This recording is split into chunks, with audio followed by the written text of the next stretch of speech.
The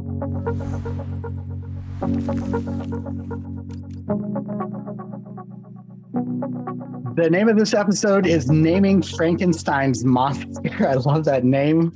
Hi, Tracy. Welcome to the show. Hey, Tim. This also reminds me of a Metallica movie once called, Some Kind of Monster. I want to welcome our listeners. Tim and I just had an amazing conversation. Uncomfortable, but amazing. What I'm going to say, it was profoundly uncomfortable. And hopefully it will also be profoundly uncomfortable for you to listen to. So where we began is the metaphor of Frankenstein's monster for externalities created by the technology industry and how are they addressed. So we dive really deep into a conversation about what drives us apart as much as what brings us together, and what does it mean ultimately to have something that has been sort of a rabbit in my mind around having a shared value system, guidelines, and parameters of use for technology. I'm going to absolutely say this is a very philosophical conversation. This is one for thinkers and dreamers, industry leaders, nonprofit executives, and most importantly, leaders of reconciliation on the left and right, and folks who want to create a third pillar of understanding how the impact economy works with technology. And if we are willing to accept that without creating mechanisms that identify and remediate these externalities, we are lost, then the challenge becomes, what are the shared definitions and means by which they can be equitably and inclusively established? And I do mean that in the broadest sense, and Tim and I covered a lot of ground in this one, so we hope it is as challenging and interesting for you as it was for us. And I can say it like the way I understand it, and I got it at the end, because this is Tracy reading on it, is that we need an EPA for information, just like we needed it for the environment. There we go. Hope you enjoy. I want to talk today about Frankenstein's monster. And I'm going to elaborate on that as a metaphor throughout the course of this discussion, because So it's actually a metaphor. We're not actually talking about Mary Shelley's book. It's a great book and you should read it. But metaphorically speaking, what happened with Frankenstein's monster, right? Okay, does the monster have a name? I know it's not Frankenstein, and I'm not going to bug you by pretending that it is, but really, does the monster just never get a name? Can we talk about that for a minute? How can this thing be around for hundreds of years and still not have a name? Like, somebody had to name it by now. One could say that the theoretical name of it is Quasimodo, but that was taken by the Hunchback of Notre Dame. No, there's no way that could be the name. I mean, it's French for one thing, like the whole other part of Europe. So there's that. Is France part of Europe? I don't know. Well, okay. I mean, Transylvania is definitely part of Europe. So anyway. Well, okay, so there is a little self-declared country called Transnistria, I want to say. It's on the far eastern side of Moldova, as it borders the Ukrainian border. And it was originally thought that the Russian invasion of Ukraine was going to press right on through to Transnistria, make Ukraine a landlocked country, and connect the separatist Moldovan state with the separatist Ukrainian states. And we all know how well that's going right now. So, but we still yes, that's not going well. And we also don't have a name for Frankenstein's monster. We don't, but that's not what we're here to talk about today. All right. So this is a metaphor. All right. This is a metaphor. What happened in the book? Scientists created a reanimated corpse from body parts and was unprepared for the outcomes and externalities of their own work.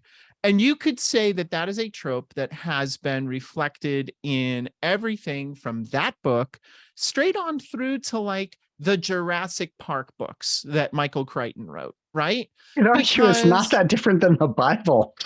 You know, where you create something and everything goes crazy. I mean, you know, it's all there. I know. It's all there as well. I mean, in some ways, like, dude, you're going to laugh, but in some ways, the Bible's awesome because it's all these stories of just like, you're like, wow, what happened here? Or like, crazy stuff in there. On? Crazy stuff in there. Absolutely. Okay, my two favorites, Ezekiel's wheel and Revelation. Those two things alone make the whole book worth it. Of course, Revelation. I thought you'd go for the emo king, you know, in Ecclesiastes, right? No. Oh yeah, I really thought you'd go there. Okay. What is that? The Yardbirds that did that? To everything there is a season? I don't know. Yeah. No. Yeah. Okay. Ezekiel's wheel, aka UFO, aka mescaline in the desert, and Revelation, aka the end of the world, aka Revelation was Revelation is so out of context. Revelation was a graphic novel about what was going to happen with the Roman Empire, and then it did. Yeah, I know, right? Like, it's all you're like, whoa, it's not what we think. Yeah, exactly. Anyway, so yeah. Okay, getting back to this concept. Why is this important? Because for years, the IT industry has worked on the idea that you move fast and you break things. And that has imbued an entire generation of thinkers about how to approach technology, but not just how to approach technology, how to sell technology, how to enable technology, how to implement technology. And you and I have had a lot of discussions from the people side of it about why that thinking is wrong for the people side. And what I want to put forward today is this idea that way of thinking about what you do with your technology, particularly in the next 10 to 15 years, is also equally wrong. And we've seen some super high profile blowouts of technology companies that talk from one side and sell and enable from another. And as those stories come to light, as whistleblowers step forward, as people talk about what technology is capable of doing, the conclusion I've come to is that technology is no longer the hurdle. Technology is ubiquity. And frankly, you know, this goes back to something we said very early on this podcast, and that is your data model is not your competitive advantage. Yeah. Nor is your feature function, nor are your field sets, right? It was 15, 20 years ago. We all grew up in a world where the newest, latest, greatest could actually make a difference. But just like we have Moore's law of microprocessors, there's probably a similar law of diminishing returns as all of these companies start achieving some parity of feature and function, some parity of streamlined development of their work, and ultimately some kind of purpose matched tool to whatever they're trying to execute, right? So technology is not the hurdle, nor is it the competitive advantage. I gotta say something about that before we move on, because I would say it isn't the competitive advantage, but it can quickly become your competitive disadvantage if you aren't keeping up. And what I mean by that, like very simple explanation is in the nonprofit space, you know, if you can't do recurring donations in a simple data model and have that flow into some CRM, like that's a huge competitive disadvantage. It doesn't buy you something. It just keeps you at the table, but you'll be excluded from the option set right away if you don't have a basic set of features. And first one to the table on a few of those, there is a slight advantage there, but you and I both know, like, it won't last long enough for it to stay your competitive advantage. And I don't think the innovation runs at a pace where you can just count on staying ahead anymore.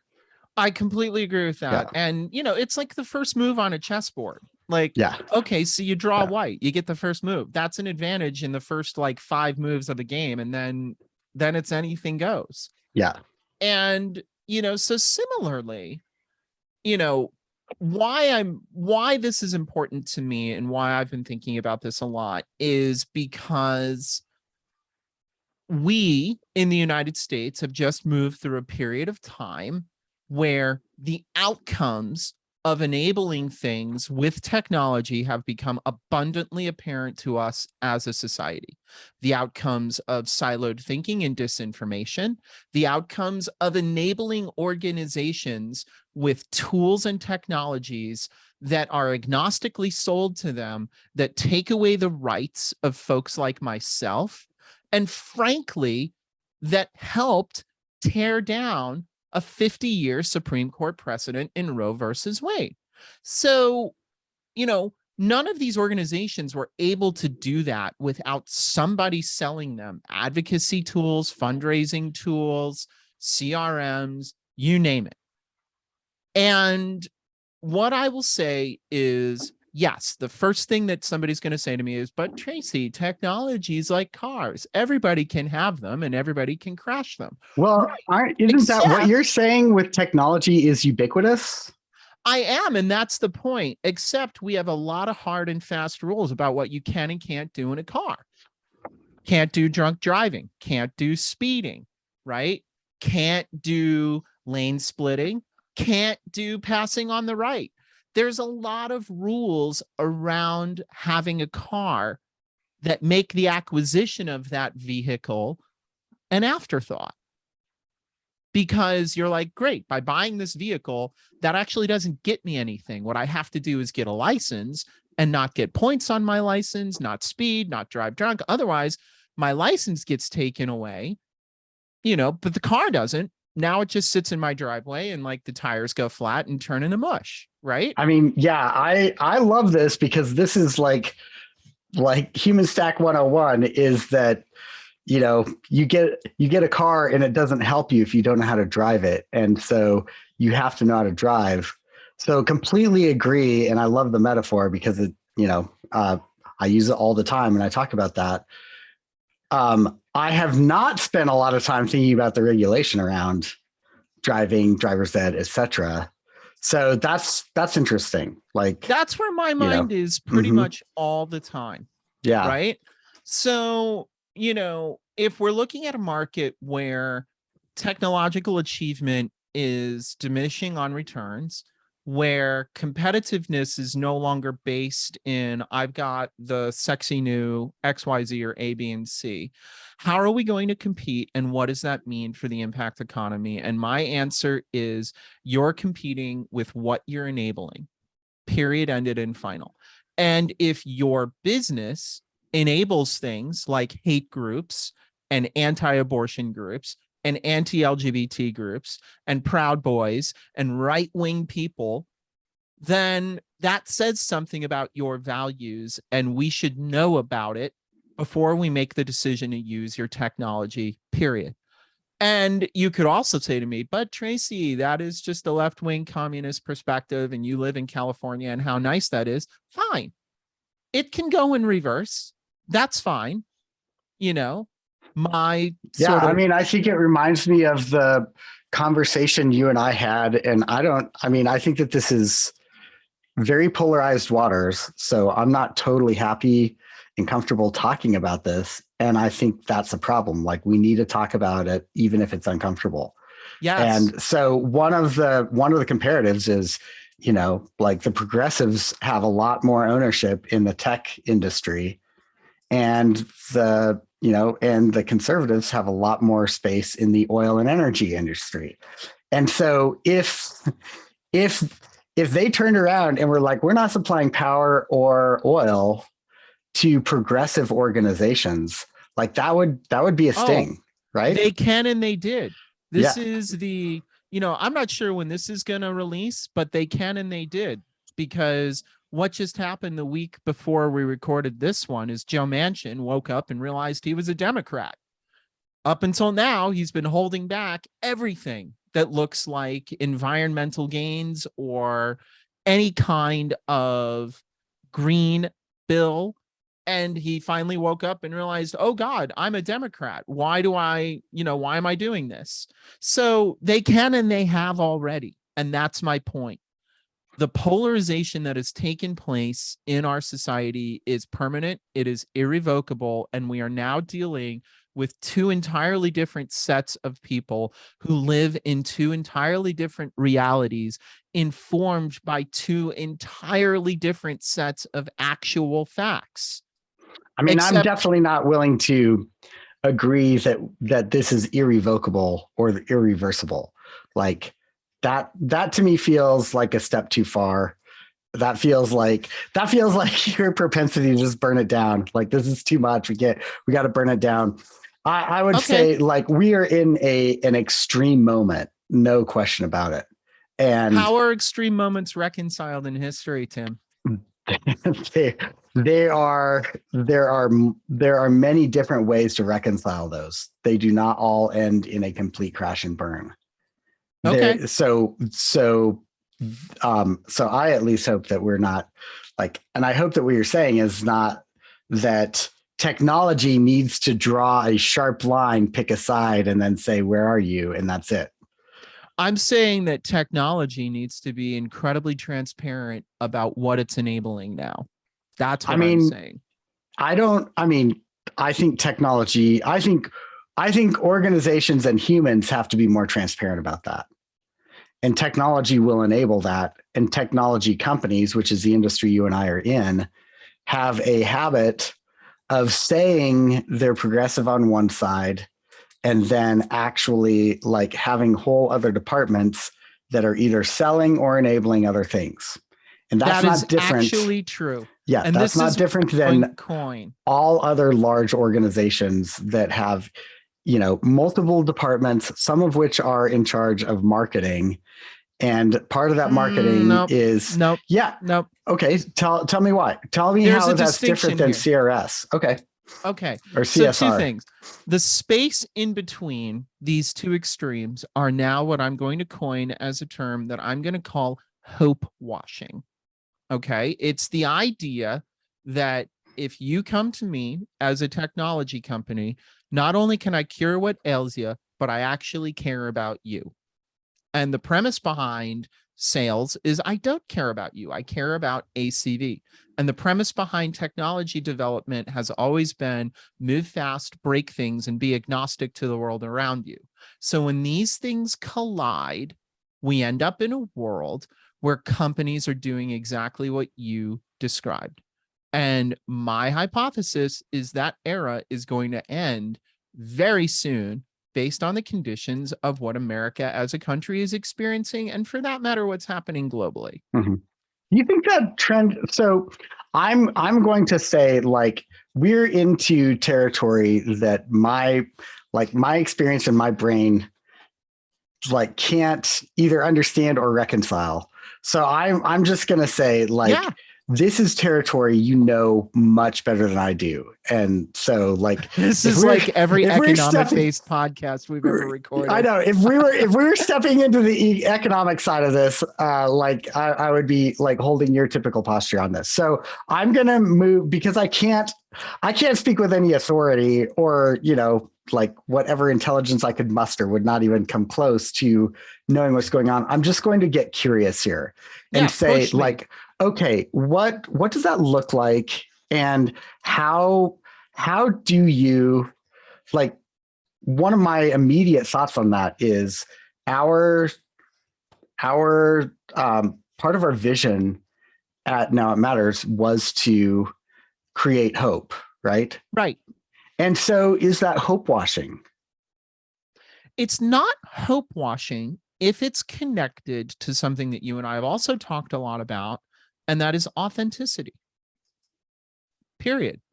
And that is the vector that I think this tension can actually be resolved through.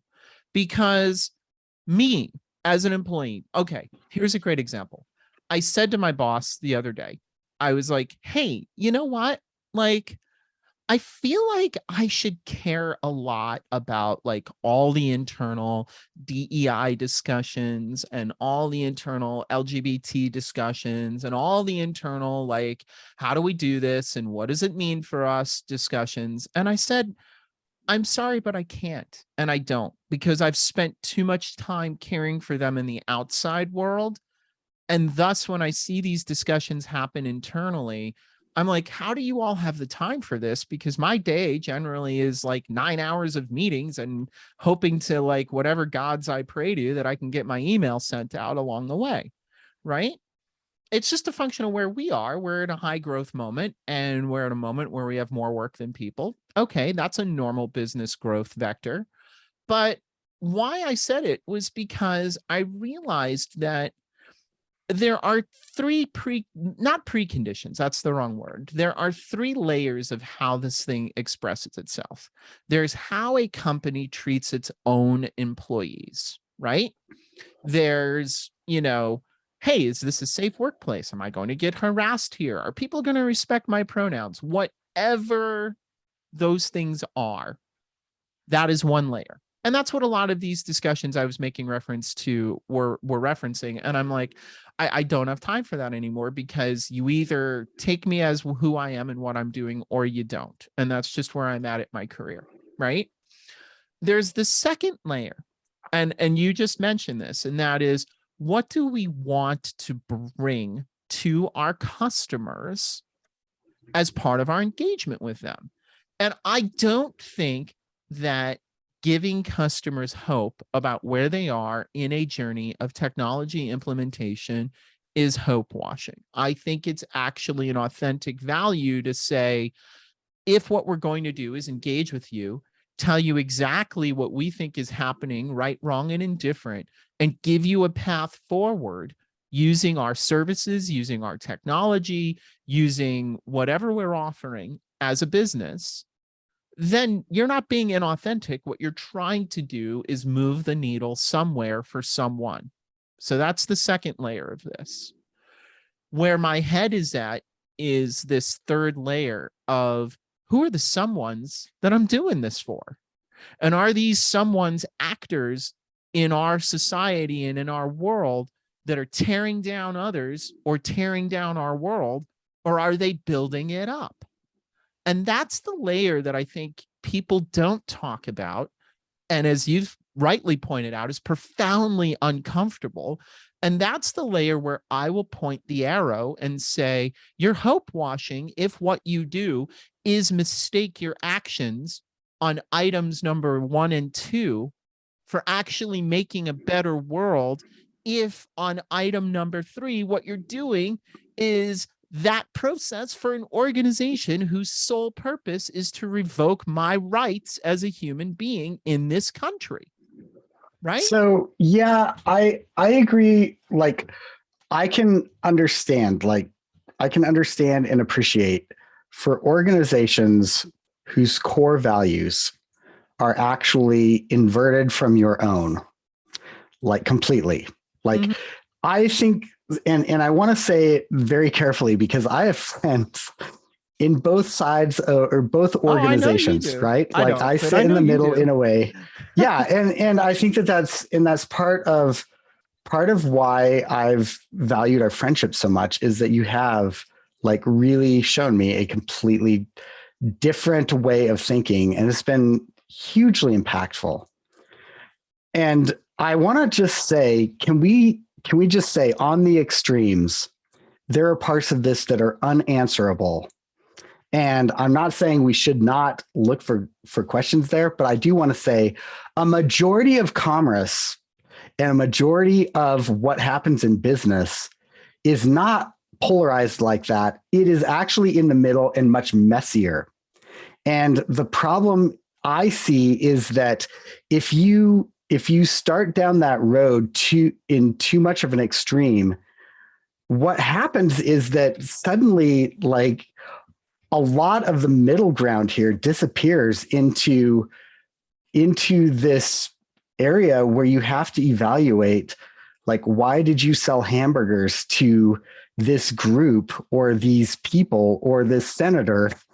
And I just feel like at some point that gets so damaging to the fabric of society that actually makes me worried. Like, if there is no middle ground, if there is no place to just say, like, hey, like, this is a restaurant and we serve people who are hungry, and we don't know their political affiliations. We don't know everything about them. And they use a point of sale system.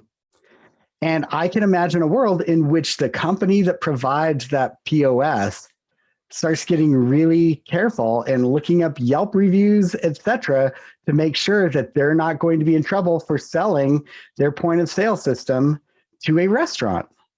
And I feel like that's not an extreme version of where this goes. Like that's actually that's where things are trending in some ways. And that does make me nervous.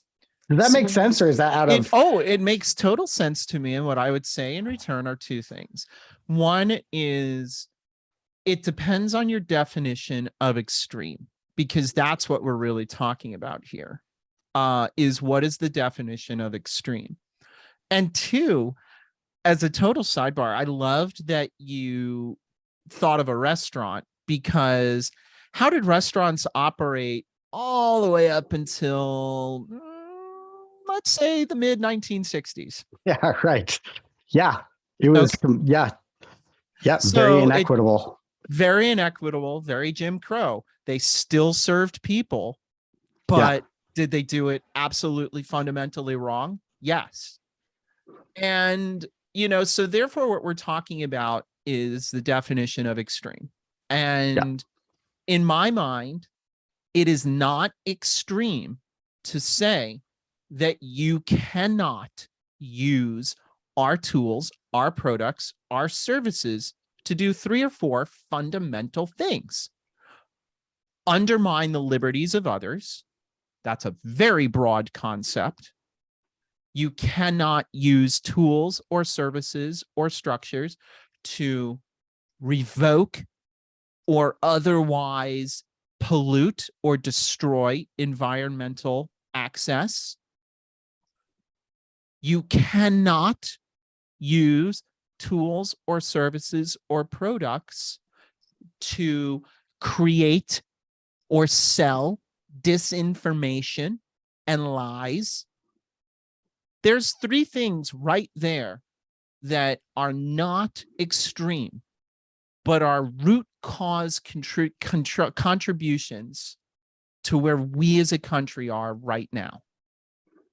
Yeah, I don't like, I mean, this is a very uncomfortable conversation. I love seeing you uncomfortable. Like, this is like, yeah, this is very uncomfortable. And I don't mind it. I just want to say, like, I'm uncomfortable. This is uncharted territory. I feel much safer talking about like how you implement and all the rest. That said, and this is where I know both of us follow Allison Taylor. Oh, and we're gonna get her on this podcast. I know, by yeah. Hook or Crook. And her ethical systems framework, I think, is absolutely critical. And so I'll just say right now, I'm out of my depth on this.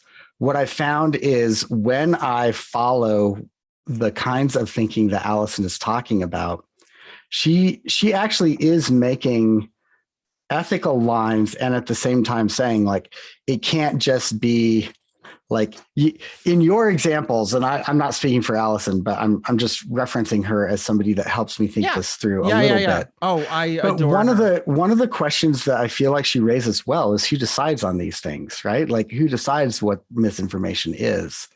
And that's not to say there's no such thing as truth. There absolutely is. And you can say, like, there's misinformation. I don't know if you watched any of the Alex Jones trial, but I've been following that very intently. The judge that, when the judge said, like, no, you cannot say these things to the jury, they are not true.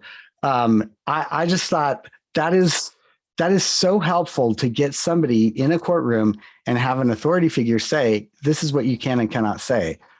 Unfortunately, we don't mostly live in that world where people can, like, there is an arbiter of what you can or not and can't say. And so I just feel like, environmental access, like, I live in Montana, environmental access, and the word access in Montana is a very triggered word. Like, there are land trusts and there's private groups and there are people that are like, there's a group that is doing, I think, good work on doing conservation, but the ranchers around that work do not feel like it's good work. And my parents come from a ranching background, and when I listen to ranchers, I'm like, yeah, that makes sense. And when I listen to the conservation, organization, I'm like, that makes sense. So I just feel like this, like, who ends up deciding that? Okay, so it goes to a judge. Okay, who appointed the judge? Right? Like, I just feel like this gets really. I appreciate you asking these questions. Here's what I will say. Okay, first of all, ranching is an incredibly interesting thing to pick at, right? Because you're looking at something that is not only a livelihood for people, you're also looking at something that is an economic bedrock of, food supply in the United States, right? Yep. But I'll tell you what those ranchers ain't doing. None of them. I don't know a single rancher out here, because I live in Livermore and I know farmers and ranchers now too. Tell you what, none of them are doing. None of them are saying, you know what I'm going to do, because this is my land and nobody else's. I got a bunch of industrial waste I need to get rid of, so I'm just going to create my own burn pit and light that on fire, right? Ranchers ain't doing that, right? That's what I mean. There are clear parameters around these things that we can identify. Mm-hmm. And I think that is the problem, is we haven't had enough discussions around what those clear parameters are. Mm-hmm. And so consequently, when we arrive at these moments, everybody brings up their straw man of choice, or their slippery slope of hyperbole, and we get nowhere. Yeah. And, to answer your question, fine. Maybe there's a new field of study, because everything else is hope washing. If you're a rancher and you come to me and say, hey, look, you can't keep doing this. It's going to shut down my farm. It's going to shut down my business. I'll sit down and I'll be like, you know what? You're right. Like, this is your livelihood. And you're not going to get me on the history and culture and all that jazz. You're going to get me on the fact that what you're doing as a rancher is providing staple to the American economy. You're providing food that is necessary, and you're sustaining your business in the only way that you know how. Now, if you as a rancher come to me and do that and say, and, all the tractors I've ever just not needed, I just buried in the ground behind my farm and lit on fire, I'll be like, you don't have a leg to stand on now. Yeah, because tractors are incredibly hard to light on fire, for one thing. But they're not going to come to you, right? Like, they're going to band together and get a lobbyist, and they're going to change laws. Well, and right. So it's like, if what you're doing is creating a super fund site on your farm, that's a different discussion. Yeah. Right. And that's my point. There are clear parameters. There are ways of defining these things. Here's another great example. Here's another great example. Okay. Churches, right? Oh, what gosh. Do churches do? No, are we going to go here? Please, no. Churches provide several incredibly necessary functions. They provide a faith home.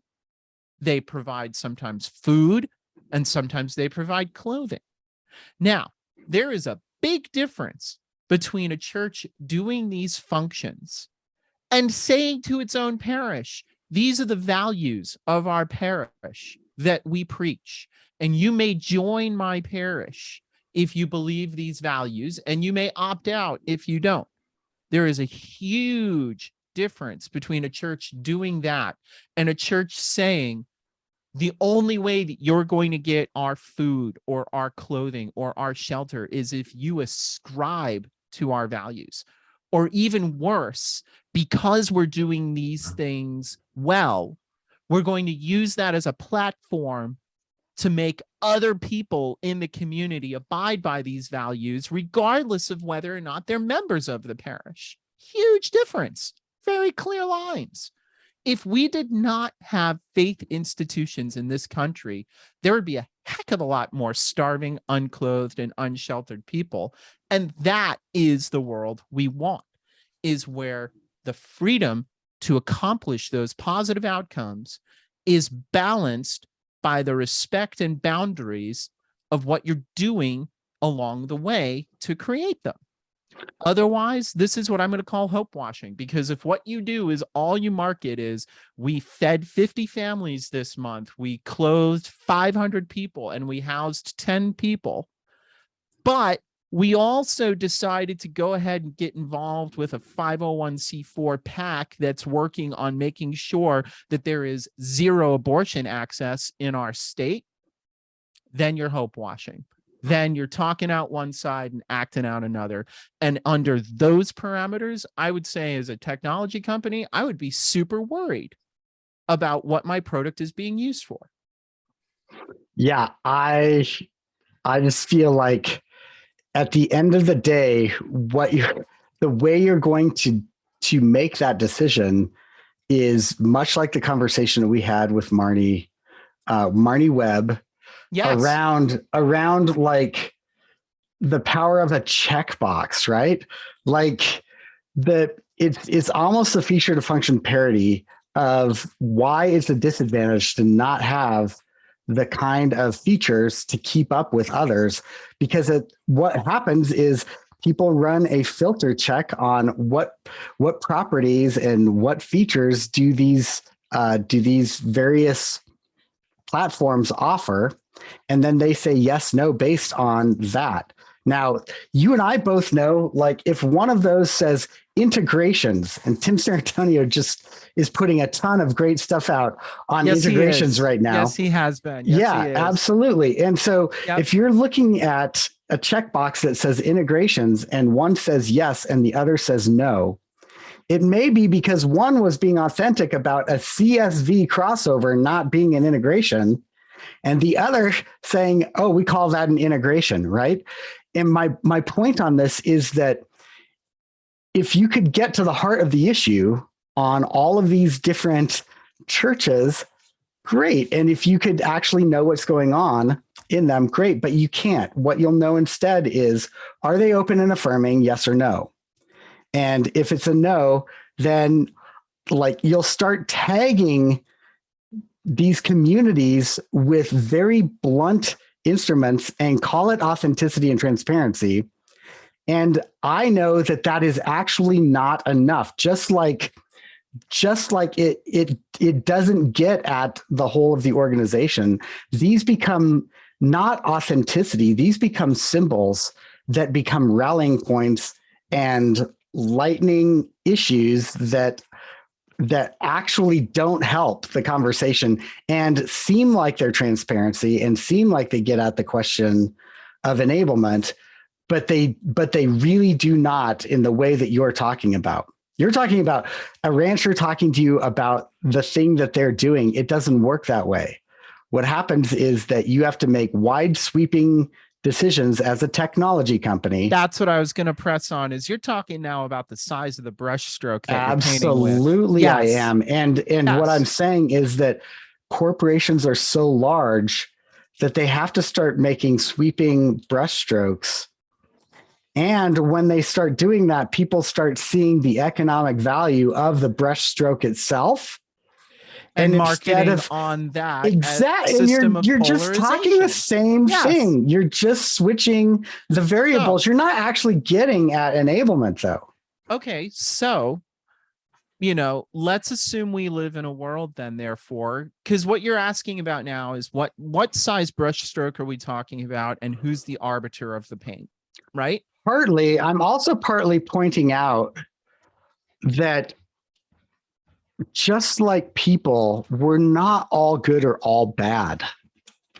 And that's the thing that's the part that really is, I think, the most frustrating to me about these conversations. Not that I'm frustrated with the conversation. It scares me, but I like it. I like it too. And this is why I wanted to have it with you, because I know you will bring up really interesting stuff.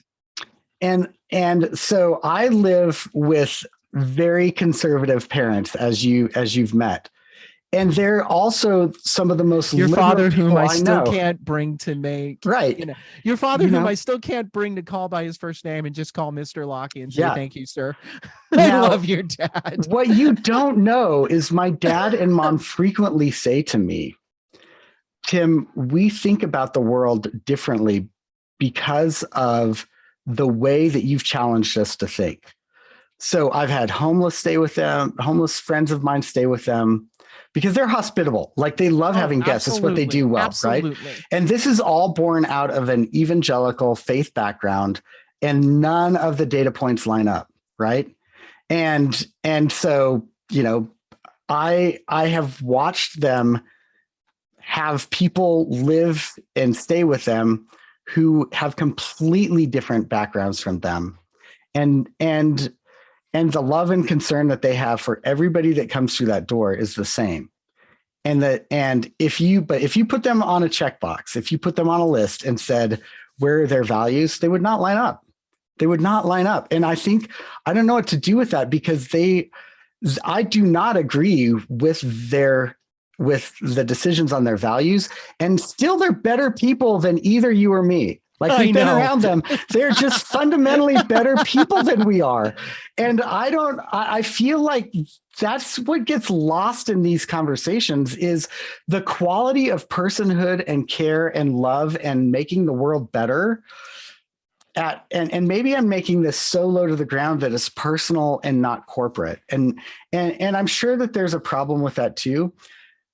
But I also want to just say about like the personal is political. That was the entry point to my collegiate education. Yes. And I feel like it goes in both directions, and we forget that on the left all the time. And I remember a couple of weeks ago, I had a conversation with my dad where I walked him through the power of the moral majority. And it was the first time he had ever seen that. And it was really haunting for him to think, like, maybe I got used on all this work. Like I'm gonna say something and I don't want anybody to hate my parents. Like this is just where they were. They were people in Montana who were figuring out life, had 4 kids, had a business that had gone out of business. And my dad, instead of this, I'm so proud of him, instead of declaring bankruptcy, like Lockies pay their bills. So he spent the next 20 years paying off an $80,000 tab on a business that failed instead of declaring bankruptcy, right? Yeah. And he did that one piece of pottery at a time that he handmade on a wheel out behind our house, working late at night. Like this guy is a hard worker. And part of that was he would listen to Christian radio, right? Yeah. And one of his favorites was James Dobson. I know. So, and I'm saying, like, that was my background. I listened to it too. My dad even sold mugs to focus on the family and was very proud of that. Very happy about that. And I told my dad, like, never tell anybody on my side about that, by the way. So here I am telling it for I will him. not know. It's okay. Now 10,000 people on the internet know. Right, exactly, right. And so part of what I want to say here is when I was telling him about, here's what happened in the 70s and here's in the 80s why they picked moral majority and abortion as the linchpin, and then started spelling out, I could see the fear about me being right around that in what he was hearing, because that wasn't his story. That's not what he understood to be going on. And I just want to say, like, I feel like it's easy to forget that in these conversations. Right. I think you're 100% right. I'm not going to disagree with you on that, but there is a line between, Dobson, Rush Limbaugh, Alex Jones, QAnon. Yeah. That's where that goes. And that's the power of manipulation and disinformation as well. And I also think that progression is important, because I think if there was a direct line between those, it wouldn't work, but because it has been a slow progressive line, it does. And, I think that is scary and terrifying. I also feel like we're crazy if we think that can't happen to us. And if we think that we are not also in our own ways involved in that kind of mind washing, right? Like, there are reasons why for me, at least personally, like taking it to a personal level, and then I want to sort of like bring it back out a little bit, because you're right. Like, first of all, the personal is political. That has been the rallying flag of the left for a long time. But guess what? It's also true for people on the right. Yeah. We just sort of wash over that all the time because we're like, no, you people are idiots. That's actually not true. Yeah. Right? That is not true. Yeah, these are people on a journey just like we are on a journey. Exactly. And we're getting fed information. And yeah, okay. Yeah. So thank you for acknowledging that. I just have to say, like, it's very scary to put out some of that very personal messaging. And I appreciate your respect for that. That has always been the value, or one of the underlying values of what's made our friendship work, is we really do push each other to think and grow. And I appreciate that. Yeah. But, to the meta context in which all of this is happening, one of the things that I was taught very early on in my sort of community organizing career is please divest intent from outcome. Yeah. And what I mean by that is, the best, it's sort of the political analysis, or the political read on the road to hell is being paved with good intentions, right? And you can be the most well-intended person and still have unbelievably negative externalities around your actions.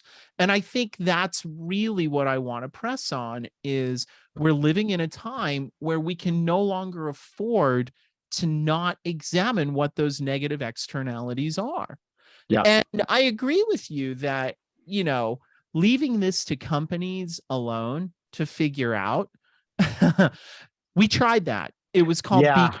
It didn't work so good. Well, I don't know if you read value add to anything, but that's just my opinion. I don't know if you read the impact investing. The guy that was in charge of impact investing for BlackRock wrote an essay on why he was leaving that.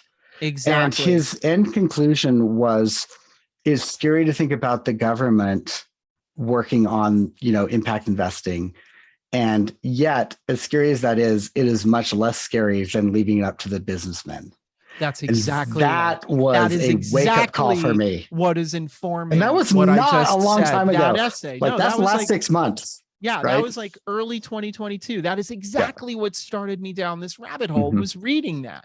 Yeah, and I mean, look, I have a few elements of myself where I'm like, I'm from the government and I'm here to help. That can sometimes be terrifying, right? Yeah, that was the rally cry of Ronald Reagan.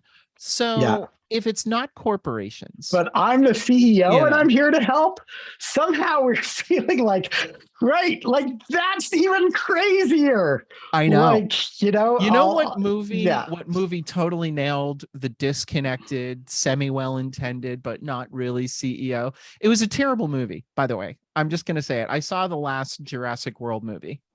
Oh, really? I can't wait. No, wait. Do not do spoilers for me on that. I'm not going to do spoilers on it, but okay, good. If you look dinosaurs win, I just want to know.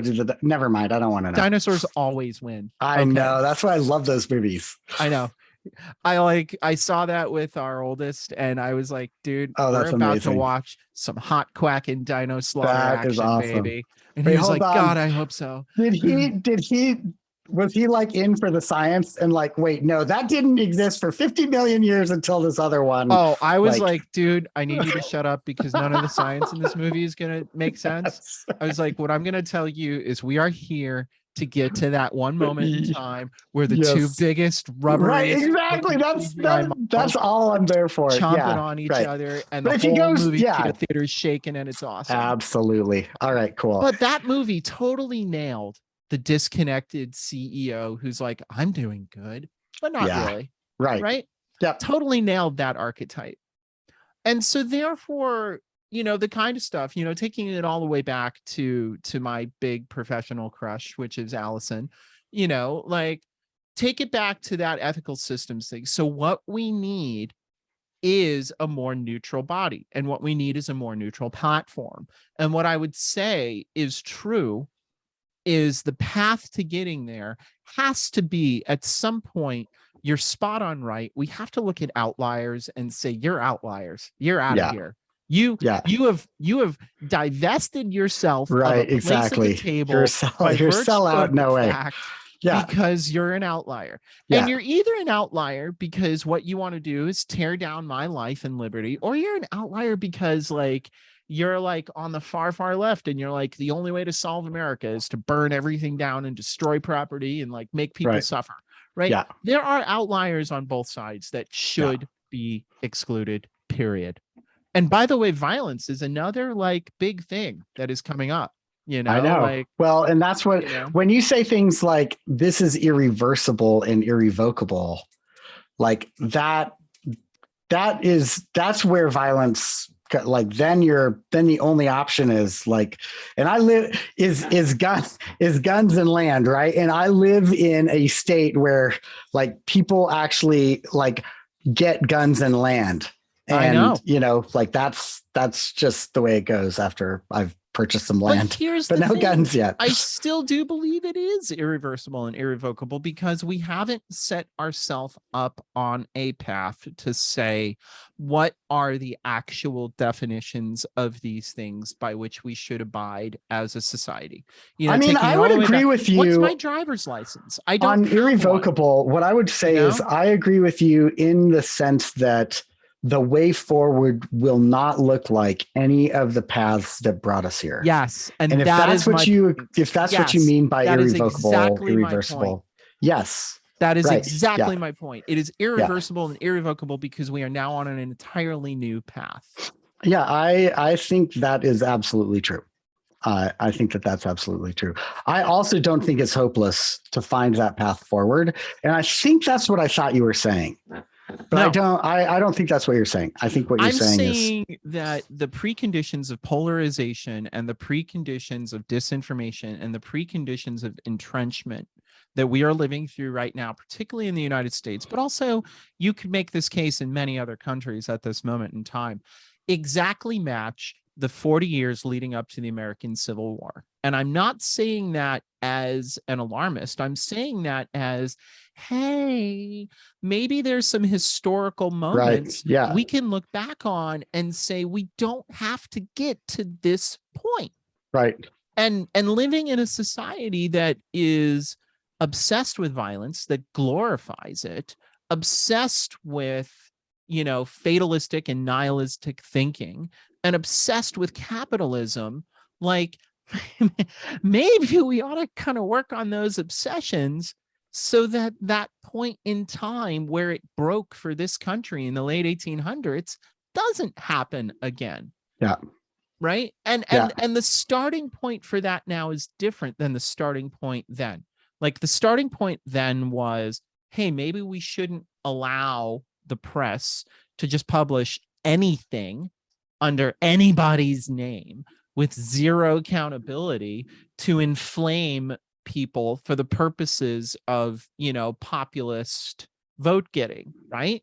That was one of the things that was happening back then, right? And so now it's like we're living in a world where we need new conditions for success. Well, so and one of the, you know, I mean, factories were a major component of what happened in the outcome of that war, right? And so, and I want to draw a parallel there between tech is the new factory, right? Mm-hmm. And so I feel like, wait, is this conversation even a why it matters conversation? And I think it is because the role of tech and the way that tech is, you know, affects things and has, like, you can write now an app that goes global and it's not even a big deal. The cost of writing code is now so low, like that's not the challenge. And so I agree with you. I think the challenge here is how do you drive? And even more importantly, what kind of traffic rules is it time to start creating and enforcing? That is exactly what I'm driving. That is why we've got to get Allison Taylor on here, because Allison just thinks about this in a completely different way and has been for a long time before a lot of us thought it was important. And I will say, I've been pro ESG for a long time, thinking it was so much better than right. Yeah. And you were like, well, is it? And I was like, yeah, it's going to be amazing or whatever. And I think Allison has done so much to be like, actually, like, doesn't matter how much you put on the financials, and it's better than in the marketing. Like CSG is way, ESG is way better than, CSR. Like, yes, but it's still not going to actually address ethical questions. And we actually need a governing body to take that on. And I think that is really intriguing in the idea of like car manufacturers, dealerships, driver's ed, and then you're talking about the DMV. I just want to be sure that you recognize you're saying I am talking about the DMV, the slow moving, like Zootopia sloth, and actually that world is better. Yes. And not having one. I didn't for the longest time understand parts of Europe. I'm like, why? There, and I've had this discussion in two realms. You're nailing exactly the outcome I wanted to get to in this conversation, because I've had this discussion in two worlds. I've had this discussion with a giant, enormous technology company who, I was like, look, you guys could actually be a little more agile in the following ways. And they were like, oh, we're not unaware of that. It's just that we're so big that if we move fast, it causes disruptions that we didn't plan on. And I was like, okay, if you're self-aware of that, then that's a lot different than creating bureaucracy. That's creating your own weather patterns, right? Right.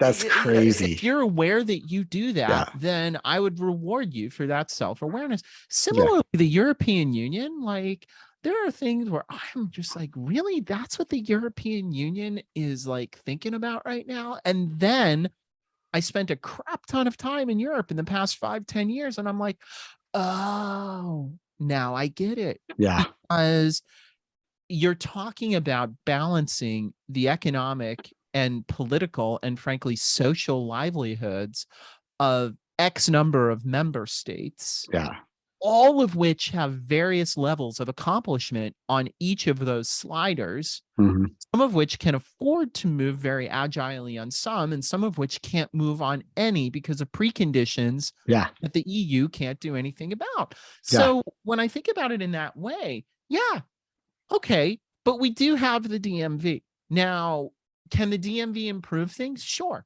When I needed to renew my license, instead of having to stand in line for an hour and a half, I finally was able to just press a button online and renew it. Oh my gosh.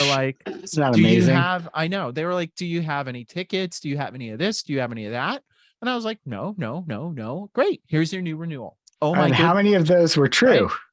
They were all true. I didn't lie. You can't. You know what happens. Why they ask you that is because they're checking your record while you're asking. They're seeing if you're authentic or not. This is exactly correct. It's not like they don't already know the answer to these questions. Right? So it's like, whatever. Yeah. That's my point. So if it needs to move slowly, it needs to move slowly, but it needs to exist. And it needs to exist in a space that prevents hope washing, where it's, like we're going to make all these things possible, but then we're going to create a burn pit in our backyard because we're too lazy to think about our externalities.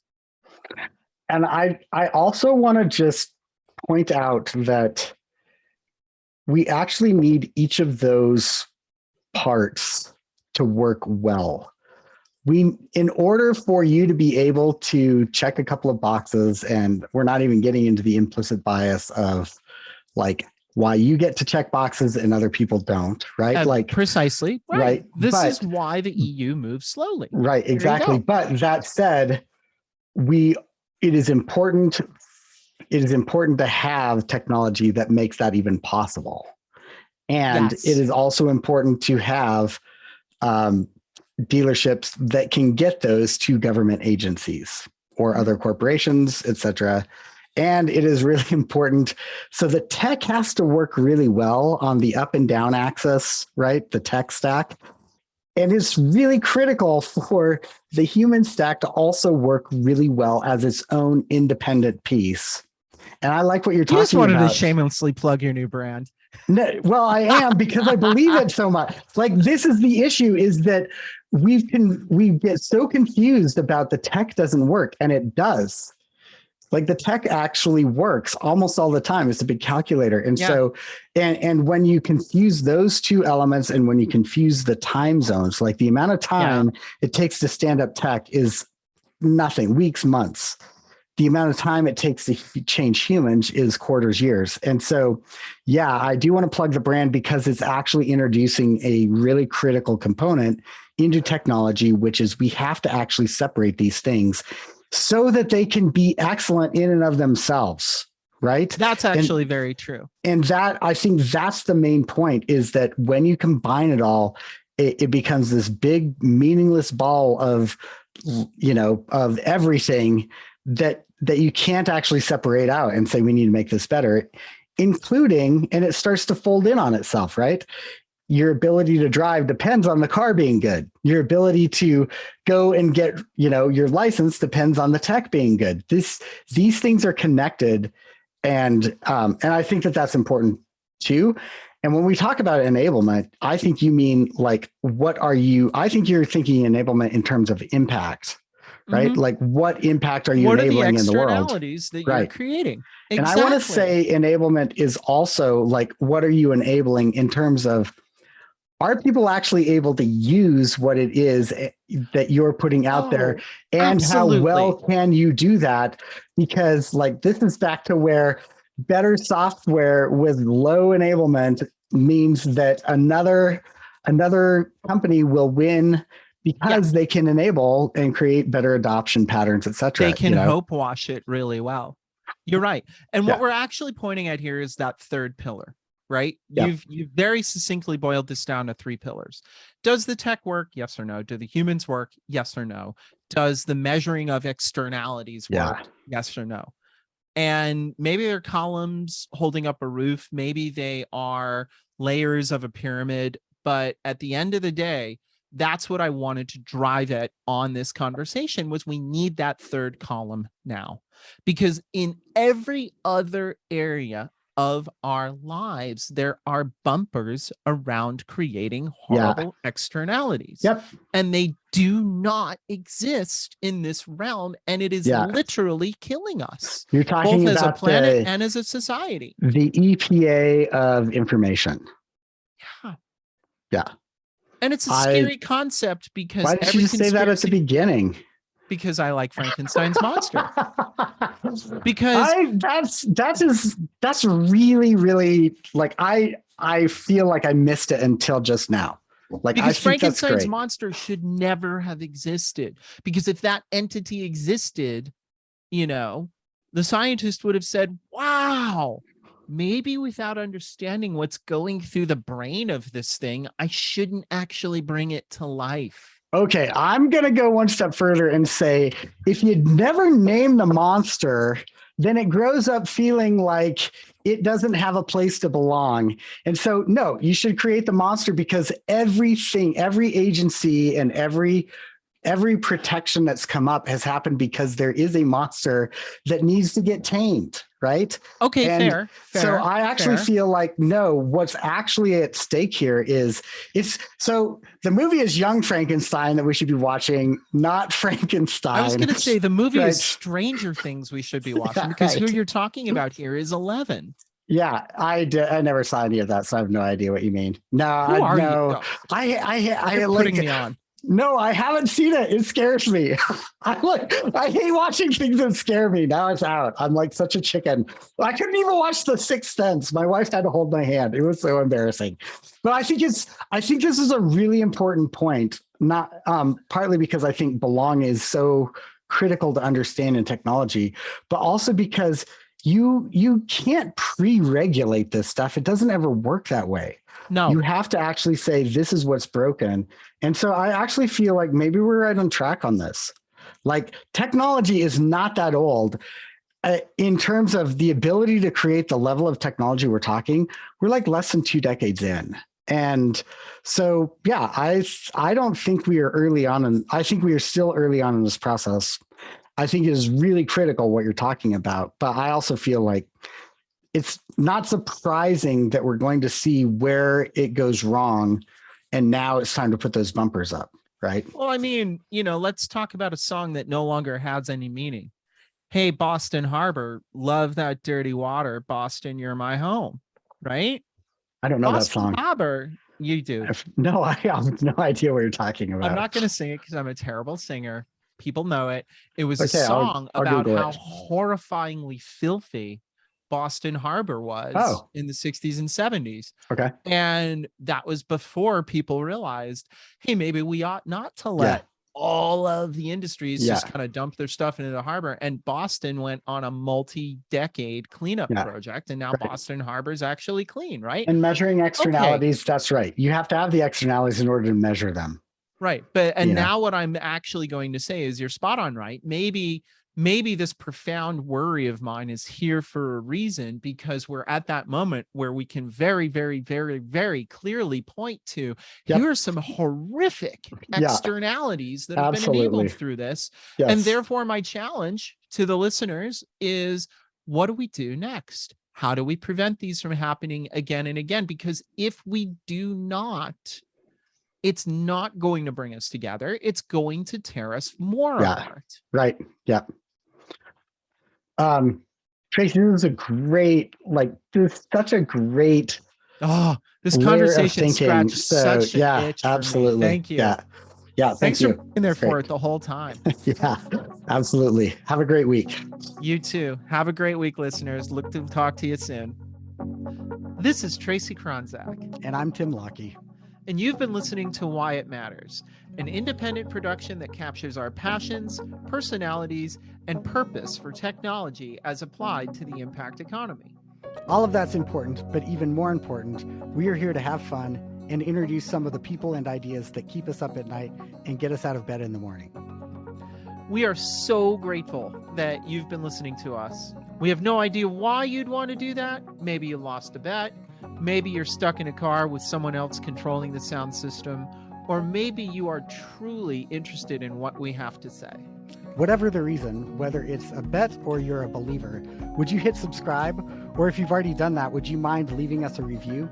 And if you're really brave or want to punish someone, please recommend this podcast to your friends, enemies, and family. And all kidding aside, thanks for tuning in, and we are so glad that you're here.